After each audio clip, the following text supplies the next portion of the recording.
Hello, hello, hello, hello. Welcome, I'm Adam Steele for Hot Pole Studios, and today we're going to be taking a first look at Bias Amp 2.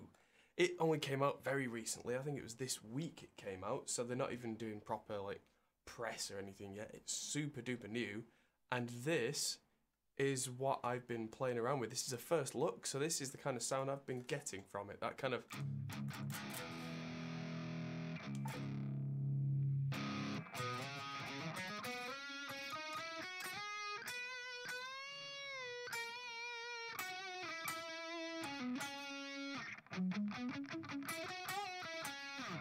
You can hear a little bit of the string noise in the background if I turn the mic off, which I'll be doing quite a lot over this stream.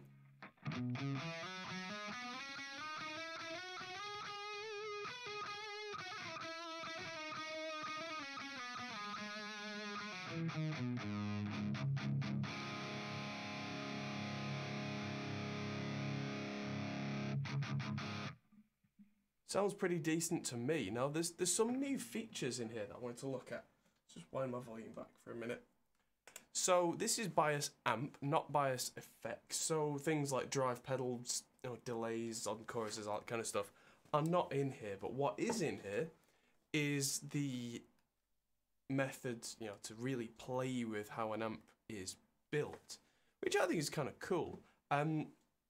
I played with Bias Amp when it originally came out for the iPad, and it was a really interesting concept then. And it's come on quite a way. Now, the interesting thing for me, the really interesting thing, this is loosely based on a triple rectifier, but the really interesting thing for me is this.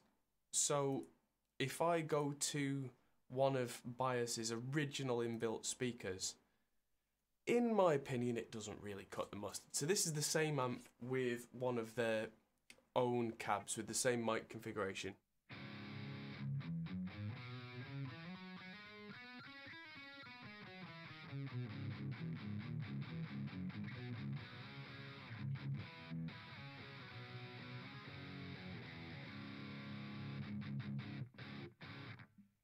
I'm sure that's usable, but you're really going to be working to get that to a usable state. Now, if I flick that over to one of these new Celestion speakers, it comes with a G12H, Celestion Blue, G1265, a greenback, and a vintage 30. So if I switch from this, I'm going to turn the mic off and I'm going to switch from the current Bias Recto cab, which would have vintage 30s, to the Celestion version of the vintage 30. Same mic, same positions. Listen to this.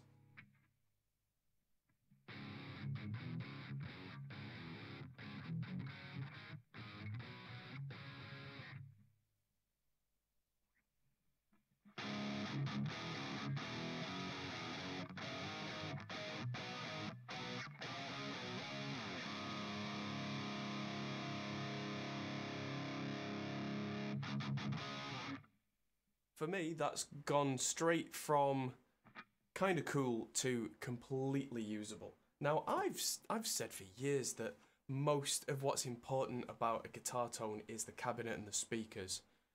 And it seems to me that when Bias was first made, a lot of their focus, Positive Grid's focus, was on the actual amp modelling, the preamp modelling, the power amp modelling, the transformer modelling.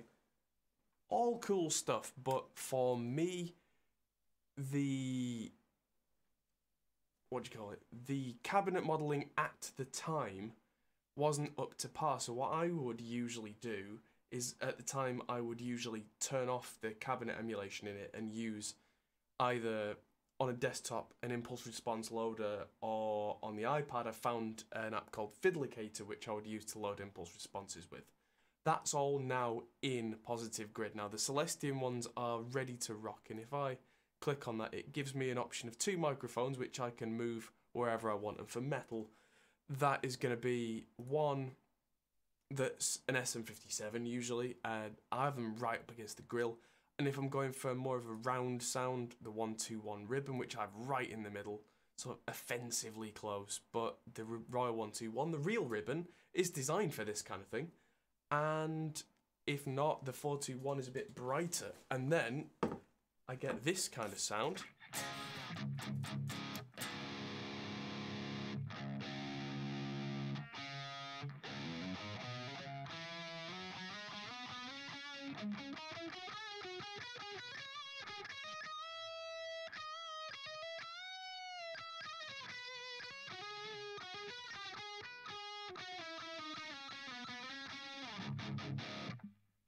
Now that is amazing. Now there is an EQ in the circuit there. It's not doing much. Let's take that out. It's that came in the preset that I took and completely mutated into what I now have. So let's take that out.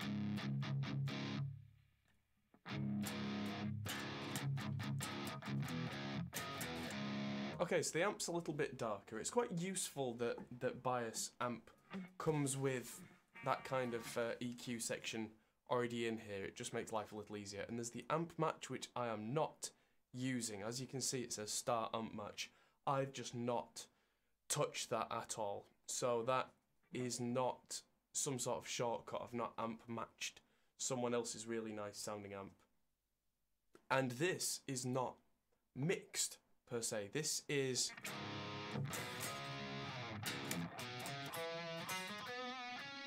You can actually, my Les Paul is quite resonant, so you can hear it on the microphone, but every time I turn the mic off, you can hear the pure tone.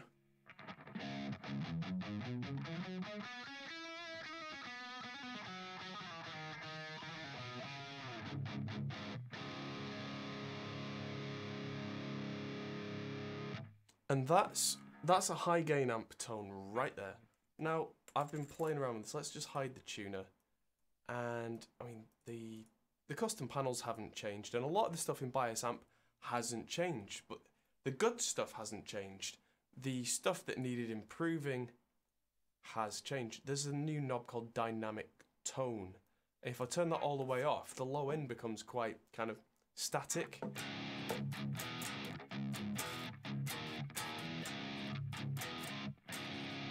If I turn that up, once you turn the mic down, and I'll turn the dynamic tone off, and you'll hear it be quite kind of static in the mids, and then I'll turn the dynamic tone up and you'll hear it get fatter and sweeter.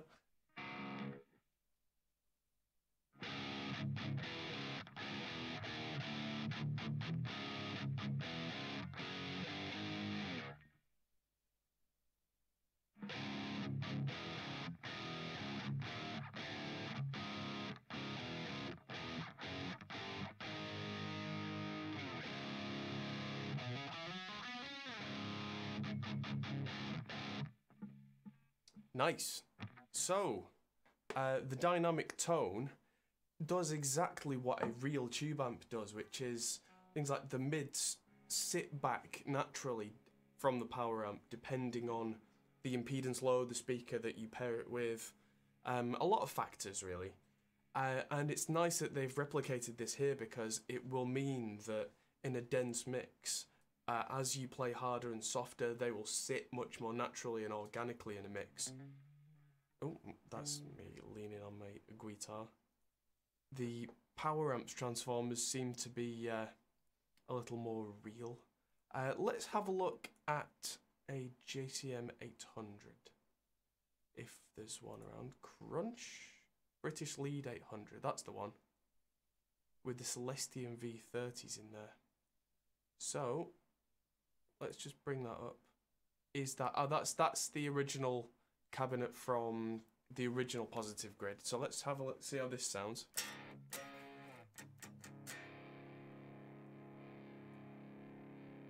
So you need to really crank the volume on JCM to get it to go anywhere. That's a real JCM 800 for you. They need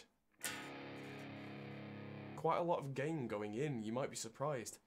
A lot of people think a JCM 800 is a really high gain amp. Hi to Dennis J, by the way, who's in the chat. Hi. If anyone else feels like saying hi or has any questions, feel free. This is more of a casual, informal video. Over the next couple of weeks, we're going to be filming and composing a much more in-depth video on this. This is just me faffing around with Bias Amp 2 and just getting to grips with it, because it's brand new on the market. So this is all, you know, what can we get out of it? So I'm going to play with the JCM 800, and then I'm going to stick a Tubescreamer in front of it, because that's what you would do traditionally with a JCM 800, because they're not as high gain as people think they are.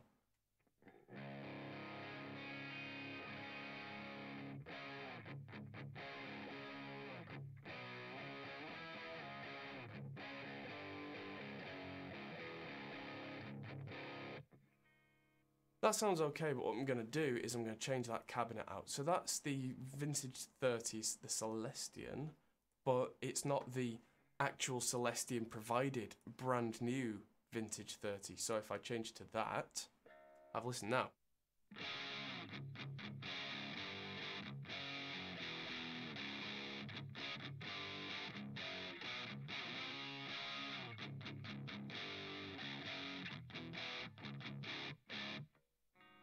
Massive difference.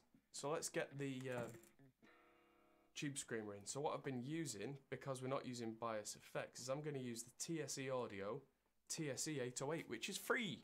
I'm going to crank up the drive a bit, crank the volume a bit, because that's how I would run this into a Tubescreamer.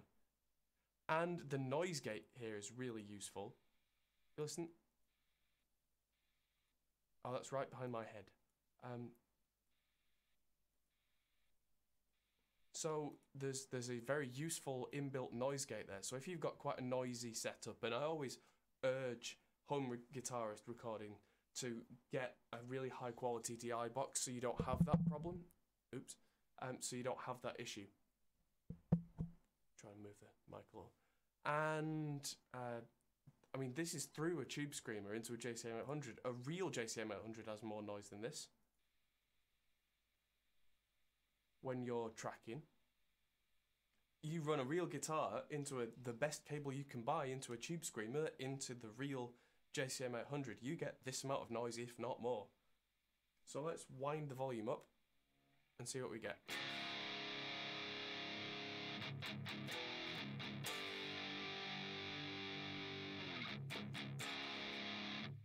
So what you would do usually is I would bring the mic right in, a bit closer.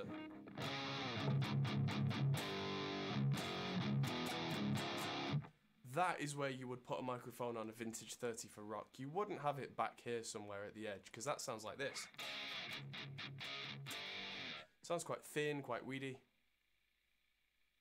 Have I figured out how to delete my own IRs in Bias Amp 2? Yes. The patch for that came out yesterday. That's out. Positive Grid have updated it. I updated my app 10 minutes before going live, so it only came out within 24 hours. So check on the Positive Grid site for that issue. Get the upgrade. It's 2.0.1, so it's a little bug that's now been fixed. So yeah, check that out. But yeah, this is a rock tone.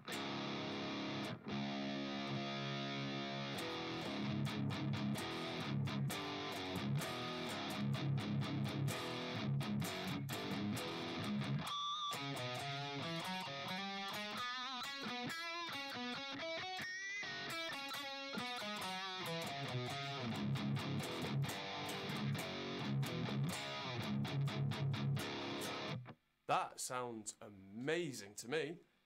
And that's just a Tubescreamer going into a JCM 800. Now this is where we can really screw with things. I'll put that noise gate back on just because it's a nice thing to have. So my gain is at 10, my master's at pretty high. With a JCM 800, you only have 3 gain stages in the amp, which if we look in the preamp, tube stage is 3. So that's why the gain is so high. On what we call high gain amps, which have 4 or 5 tube stages, you don't necessarily need your knob on the gain to be nearly as high because you're cascading stages into each other, whereas with this amp, this is what a lot of people miss. With this kind of amp, you need the gain knob to be all the way up, and even then it's sometimes not enough, which is where the idea of using a Tubescreamer came in the 80s and early 90s, because that would then kick an amp like this, which has that big organic sound, into that real heavy metal territory. So this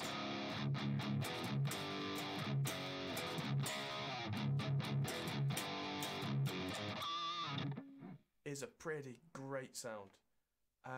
Let's have a look. So there's the good old pre-EQ and post-EQ. So what you can do, like in a typical Marshall fashion, a lot of the mid is scooped out before the distortion.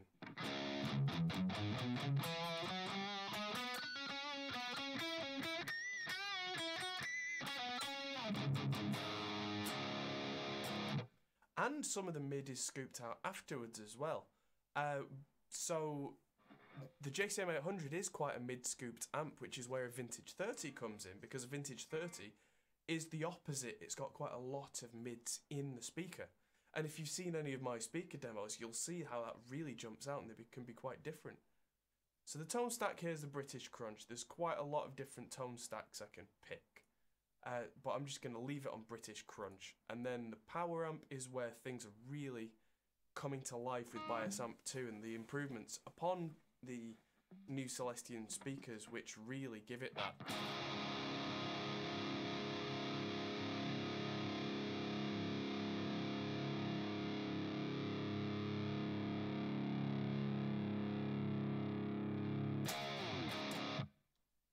That massive, massive sound.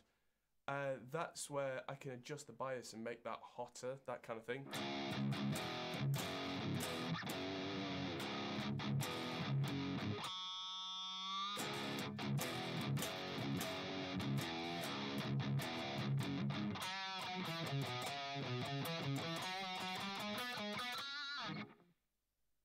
The bias is about, if I make that really cold, if it's a really cold bias, you get that really industrial, really solid sound because the tubes are not working so hard.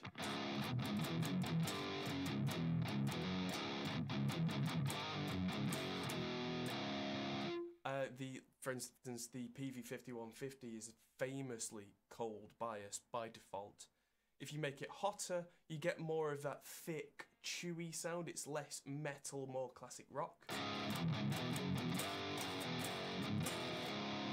You hear just the difference there. The mids really came out to play, but the definition gets lost a little bit and your tubes will die much, much quicker. The transformer section is where I'm really interested. There's this dynamic tone thing which you can see is up a little. If I turn that up more,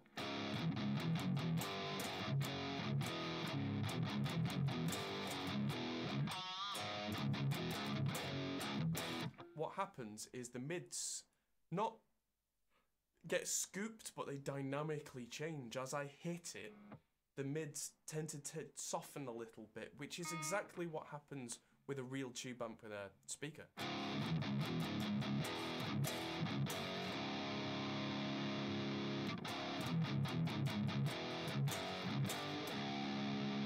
And the thing I always liked about bias is that I can change things like the transformer type. If I change this from British, which is a classic JCM 800, which is a great sound, to the fat style, which is more like a custom, like Mercury Magnetics transformer kind of thing, that'll go from this to this.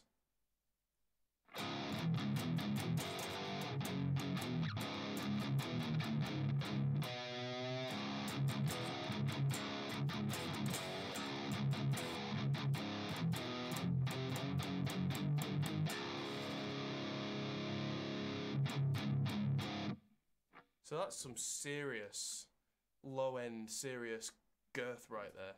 So then there's the cab. So what I'm going to do now is I'm going to pan this to the left. And let's see what happens if I just copy this to the other side and have a listen to how this sounds on my theme tune, which I'm going to be re-recording for the purposes of the demo. We're going to make loads of channels. We're going to do clean parts, bluesy parts, but let's listen.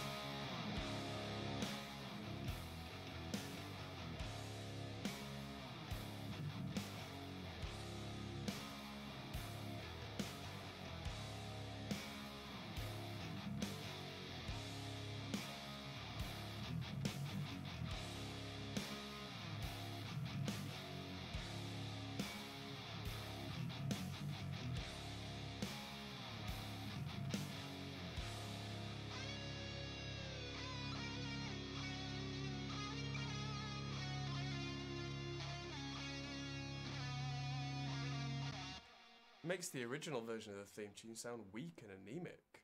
That chugging, let's just listen to that soloed, because that low end right there is really ungodly.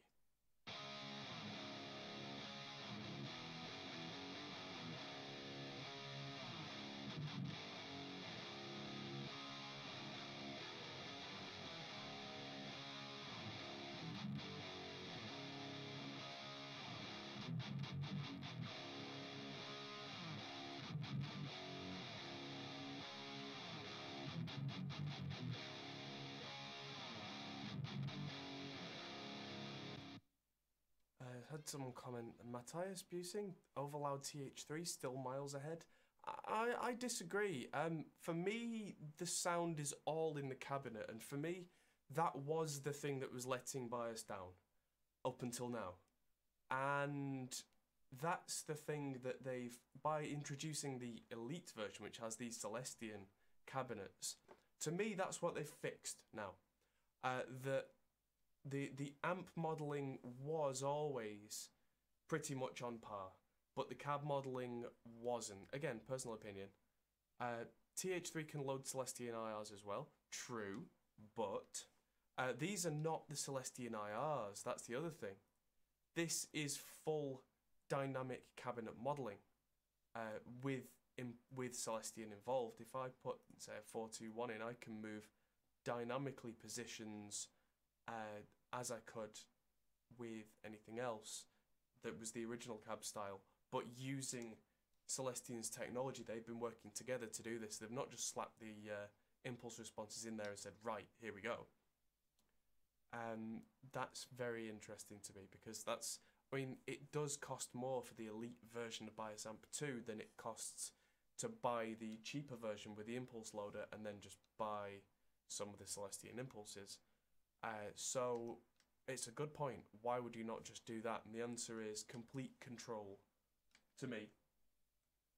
I mean, if let's just bring the amp back online there. That's another thing, is they seem to have improved the touch response.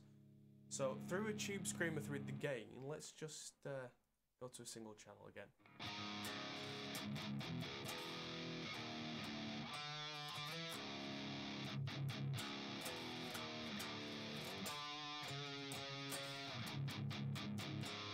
What I can do is, if I turn my volume all the way off, just bring it in a little.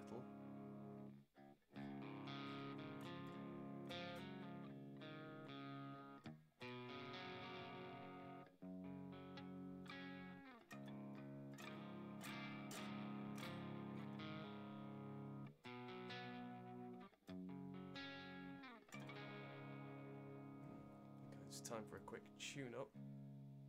I've been bending the strings to hell. But the point stands. Ooh.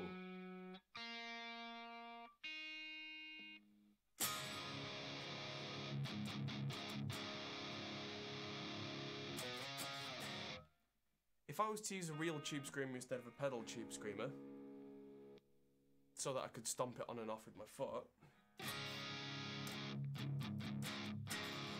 that's still a pretty heavy sound, and if I roll the volume back there,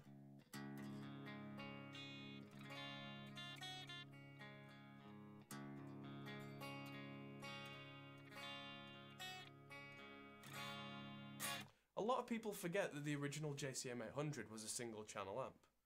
And how do you run a single channel amp that can do that sort of heavy, ungodly gain if it can't just roll off the volume and be that kind of clean, which is how a lot of guitarists would have used it. They would have used it as a kind of a medium gain setting and then roll the volume off or boost it as needed. I mean, if I turn my volume up to, I don't know, 7?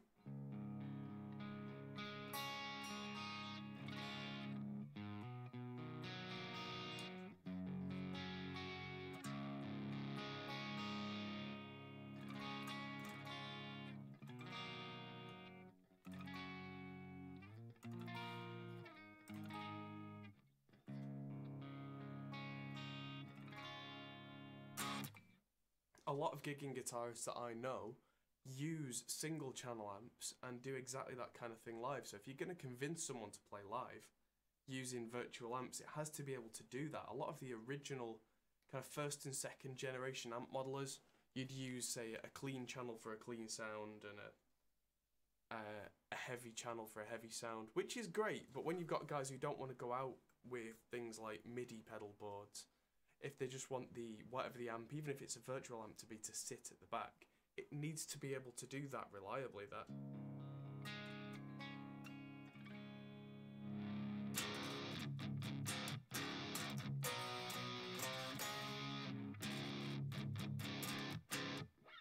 Yeah, it needs to be able to do that kind of thing. Let's have a look at the some of the glassy blues. So there's the dumbly sound. Let's see what that sounds like with the neck pickup on single coil on this.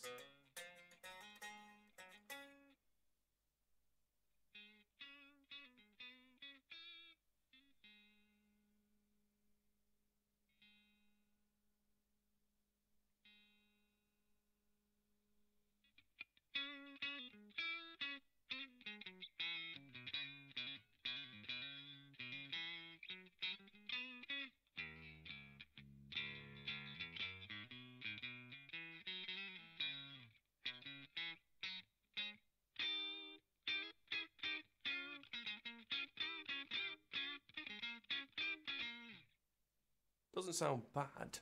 Let's see what happens when we swap that cab out for... So that's a greenback. So if we look at Celestion Classics 1x12 greenback, and then let's have a look at the mic and do what I would do, which is use a ribbon, much closer, not quite in the center, more like that.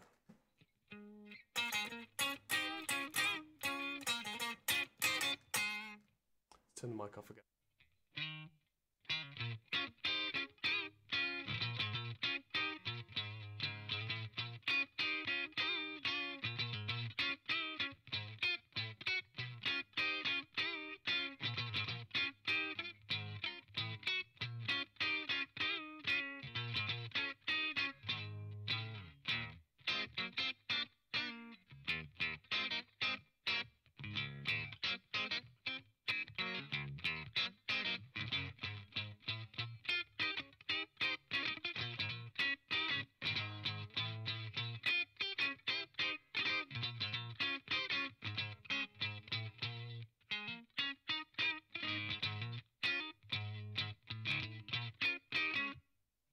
I think that sounds so much better with those Celestion setups with the ribbon in. Let's turn the Tubescreamer on this. Maybe take that volume back and just keep that drive and see what it sounds like with a bit of a Stevie Ray thing going on.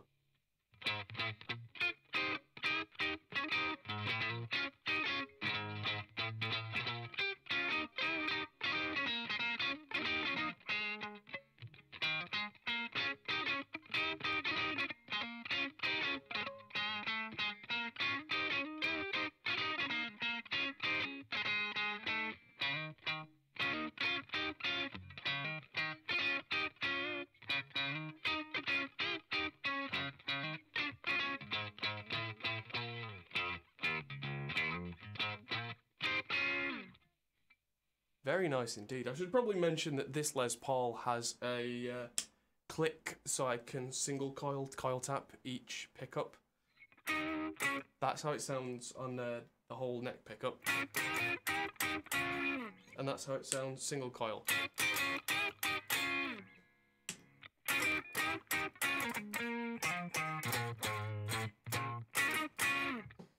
But yeah, that real spanky, slightly driven Dumble thing going on. I'll turn that back off. Really nice. And that cabinet makes so much difference to me. Because it makes the low end naturally low without having to add an EQ. It makes the mid stand out. It makes the high sweet without making it nasty. Let's have a look at... Because I've made my own preset, the Steel Rector, which I'll look at putting it in the SoundCloud. The Mark IIc Plus is always one of my favourite amps. See what this sounds like.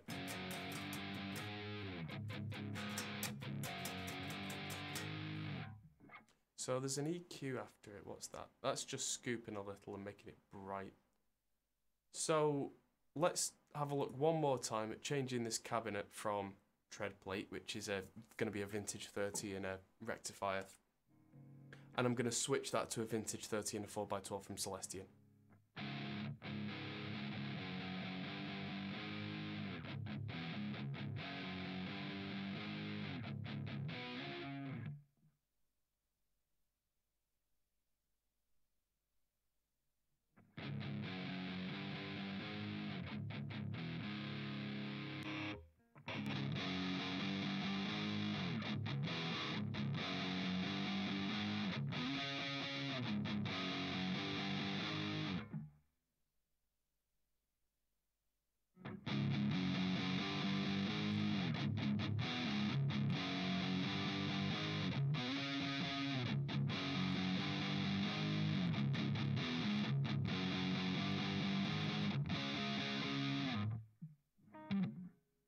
Instantly tons better, like night and day. It's like lifting off a blanket. So for me, that's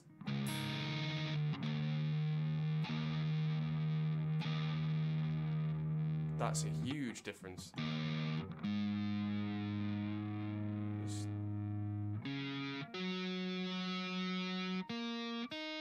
What happens when you get a Tubescreamer in front of a Mesa Mark IIc Plus? Take a bit of bass out, add a bit of treble presence. What very famous, well-known metal band do we get?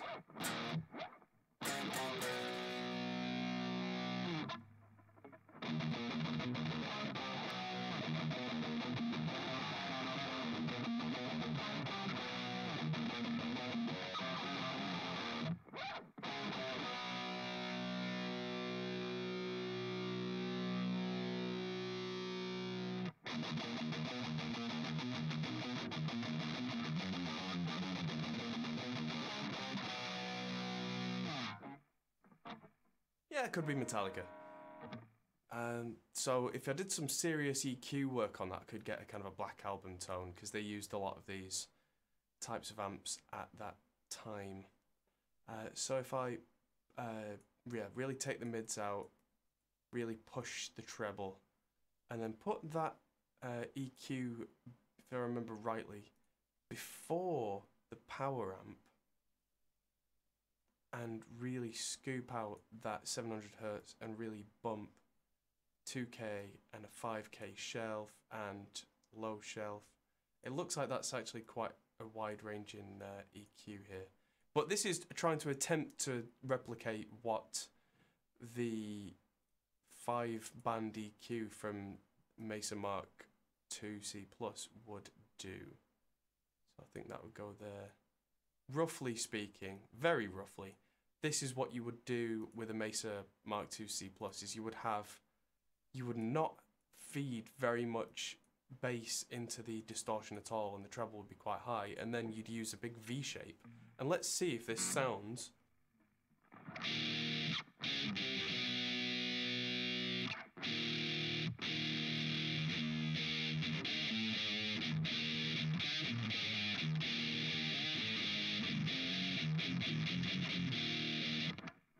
So that's a little too much. That's gone overboard. But if we back that off a little, that's exactly the way that a Mesa amp works.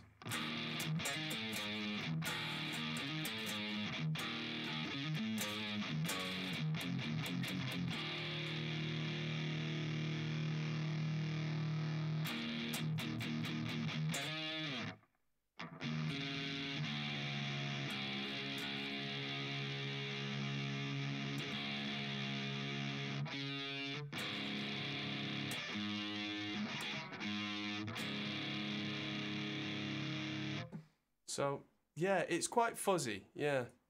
Nice fuzz, yeah. But, I mean, if I take the gain down a little, it's very high gain, but if that gets that kind of Metallica sad but true kind of...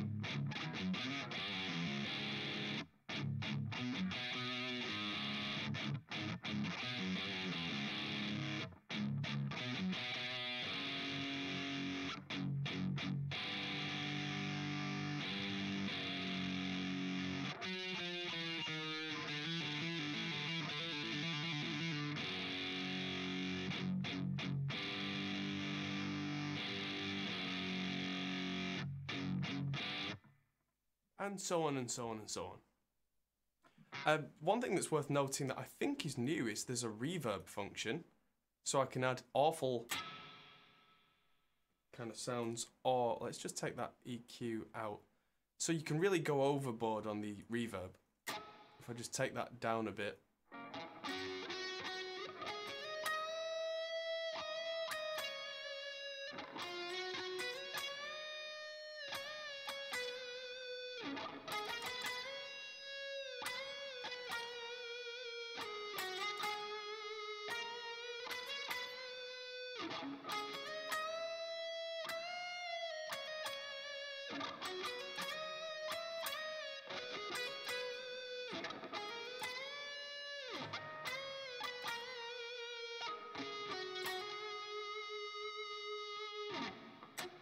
Sounds like I'm in a cave. But there's chambers, there's plates. I do like plate reverb. I'll just take this mic off and try and play that properly.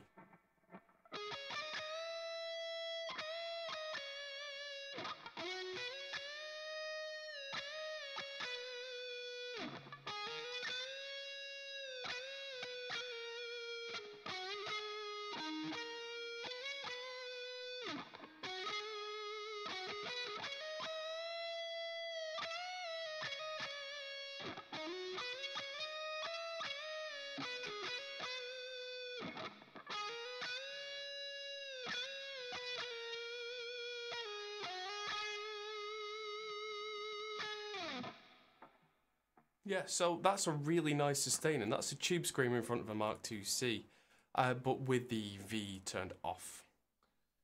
So that's something I've added in, knowing how amps work. And of course that's always a big plus to running something like Bias is... Oh, I was doing that entire thing, I've just realised, in single coil mode. Wow.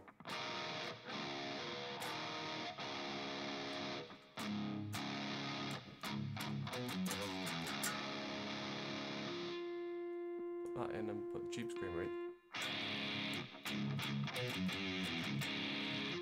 That's interesting, so I'll turn that reverb off.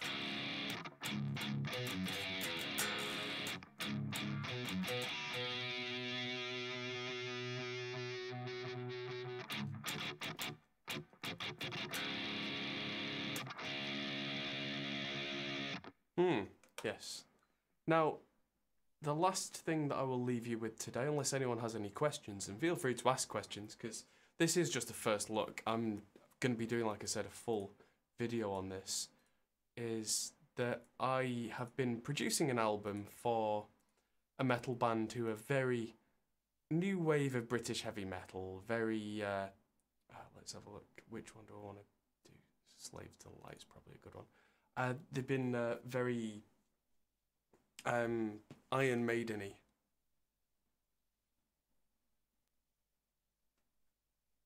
Tone Cloud for Rectifier Revision C. Let's have a look at that. Let's go back to where we were. So let's turn that off. Try the rectifier. So rectifier. So the triple tread plate is the one they've called it, yeah? So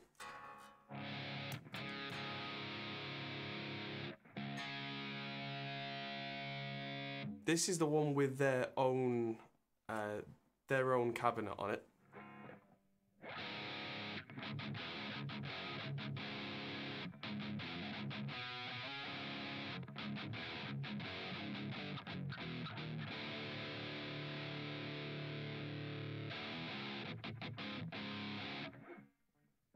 Which is, it's okay, but what I would do that's in Bias Amp 2, because these presets need updating, these presets, I think in the next couple of weeks they're going to be putting new ones out. The first thing I would change to make it more real recto-y is where it says hard soft, that's the choice between the silicon and the tube rectifiers on the back of a dual rectifier or triple rectifier. I would have that on silicon. The dynamic tone wasn't a thing, so that comes up. So immediately this changes subtly to sound like this.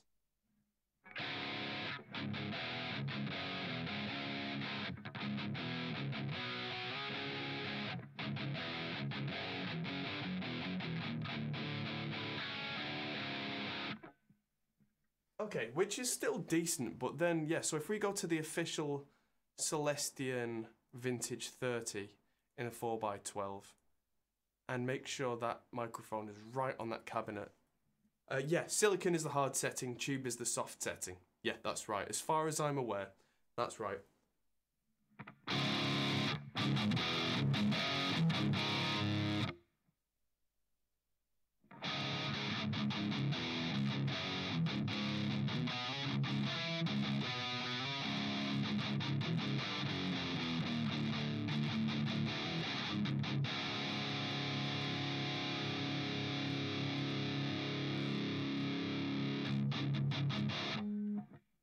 That is so much better.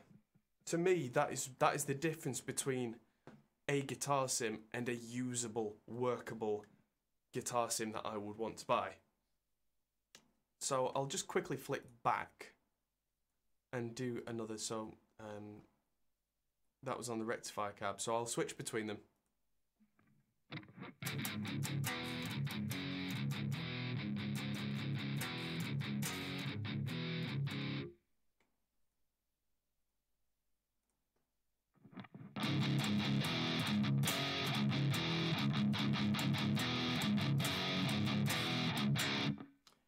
I know the Celestion one comes across louder, but aside from that, it's brighter, it's clearer, it's not nasty, it's just record ready.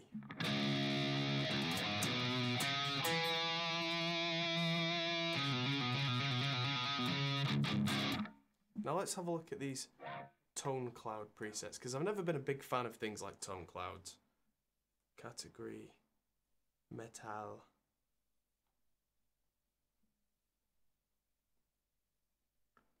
Rectifier revisions, C.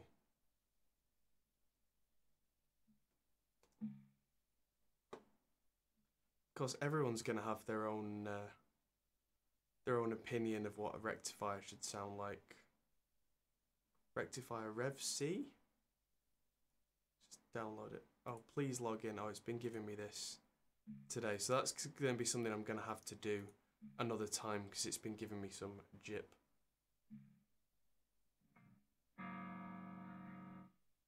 Kazrog Duality is what I've been using for a long time. Thing is, because of the way that the bias is designed, the difference between a dual rectifier and a triple rectifier is very slim. It's very subtle. So I'll try that another time. Bias doesn't care if you want a 50 watt, 100 watt, 150 watt output stage. And that's the main difference between a single, dual and triple rectifier. But you change that by things like the bias and the distortion amount and power gain, because of course you soften them off for a smaller power section and you make them much tougher for a bigger power section. So, and there is no significant difference in bias between a dual and a triple rectifier, which is why people have made presets that sound more like one than the other. But I mean, they're not too dissimilar from each other. Even in the real world, I mean, yes, they're subtly different, but we're looking at then getting into these kind of parameters and changing it exactly as much as we would with the real amp, apart from, you know, the obvious of having more tubes, bigger transformers, that kind of thing, which you would then compensate for in here. And I've actually made my own preset based on that, which sounds like this.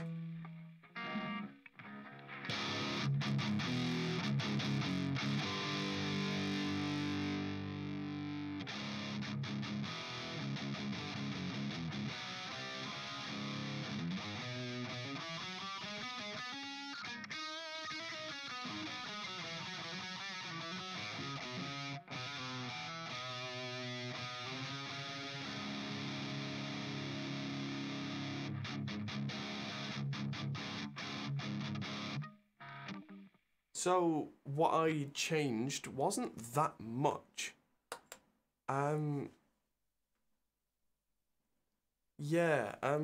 What I've changed there is I upped the dynamic tone, made it a fat transformer type, because the dynamic tone is new in Bias Amp 2.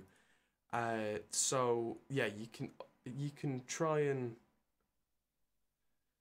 yeah, I mean, if you've got a particular revision of an amp and you're that much of a particular kind of person that you want to emulate a particular revision of an amp, you're probably not going to get close to it with any amp sim, let's be honest, because amp sims are generally meant to be a bit more broad than that. I mean, if you say JCM 800, for example, for matching a JCM, there are something like 9 models of a JCM 800, if not more.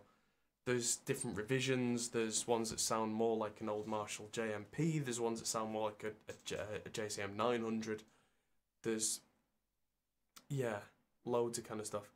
Yeah, so this is the big deal for me though, is the 15 Celestion speakers that are built into Bias now, and the fact that you can use them as you wish with any kind of variation of the microphones, and that makes a huge difference. Yeah, so the last thing I'm going to show you today, I'm going to take this off unless anyone's got any more questions, is this particular band. Let's just make sure this volume's reasonable.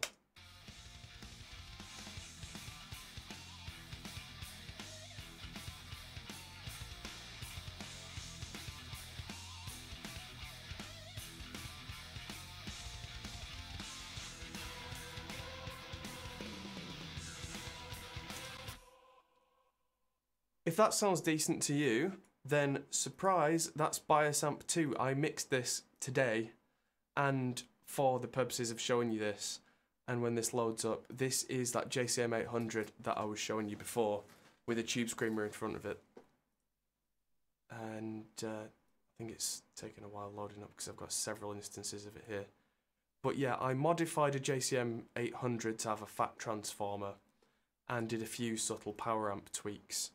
And this is mixed as well. So this is going through a preamp, a couple of EQs, just as I would with a real guitar amp. Because that's the other thing a lot of people miss, is as great as Bias Amp is, as great as any virtual guitar amp is, most of them are not designed to be used in a mix as they are. They're designed to sound like a real amp, and a real amp needs mixing.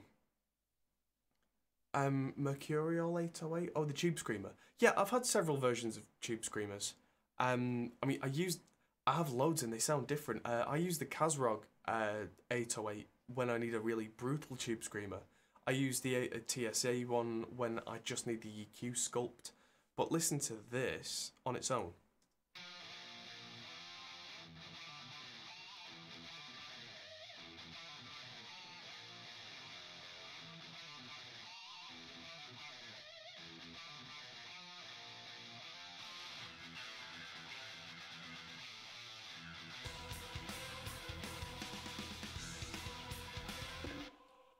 I think that sounds awesome. And it didn't take me much work at all. I was using another amp sim before I put that in, and it sounded okay, and then I put that in and went, yeah, that'll do nicely. So I'm going to be reamping that through real amps, just because that's, you know, client request.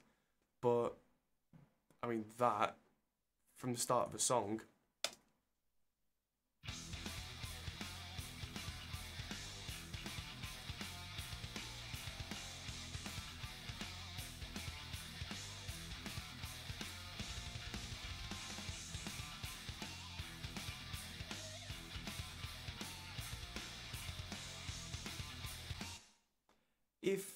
if someone blindfolded you and said, what do you think of the guitar sound, and didn't mention anything about virtual amps, would you pick that out as being a virtual amp? Because I'm not sure that I could. It's getting to that level where the programs are getting to the point now where it's so close that you're really having to take a fine-tooth comb to it to pick out the differences.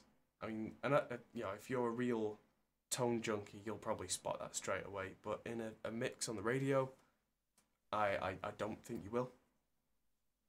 And what convinced me to try that at all was the Celestion cabs, which is just a good old SM57, exactly where I would put it on a real cab in this situation. No amp matching again. Apparently the amp matching is improved, but having never really used it to begin with, I'll have to get some samples.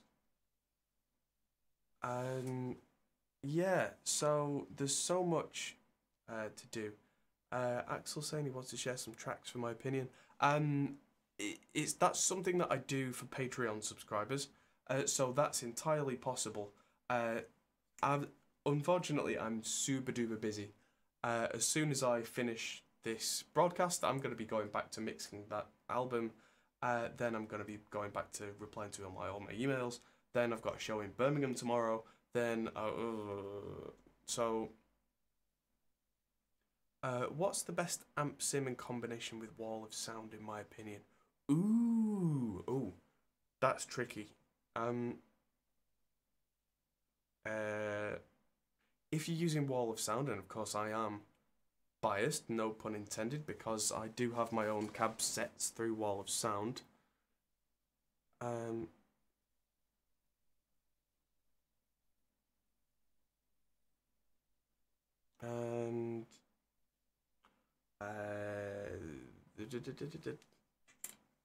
come on, Brown. The ones I use are the thermionic ones. The thermionic stuff has not let me down. So that combined with wall of sound is my power combination. Something wrong with this version? Well, there was an update posted less than 24 hours ago, so if that's sorted out whatever it is that you're talking about with an issue, then that's probably sorted it. I've not seen any issues myself, but then I've barely had time to get to grips with this. And new software teething troubles, you know, within the first few days you always get issues. You do. So yeah, if that's everything, ladies and gentlemen, then I'm going to disappear because I've got to do other things. And it's been lovely to see you all. And if you can consider contributing to the Patreon campaign, then that would be very much appreciated, because that kind of thing really helps us to do more of these kind of videos. As we get busier and busier with the studio, it's getting more difficult to take the time, and we really want to do more of this kind of stuff, so give it a look. And yeah, thanks to Positive Grid and Celestion for letting me have a play with Positive Grid. A much more in-depth video is going to be coming within the next week or two, so we're going to crack on and make that. So thanks for watching, and we'll see you in the next video. Goodbye, everybody. See you soon. Thanks for watching, guys. If you enjoyed this, feel free to check out our other videos, as you can find here, or check out our Facebook and Twitter, or our Patreon page, which helps us to make more videos like this. Thanks for watching, and we'll see you in the next video.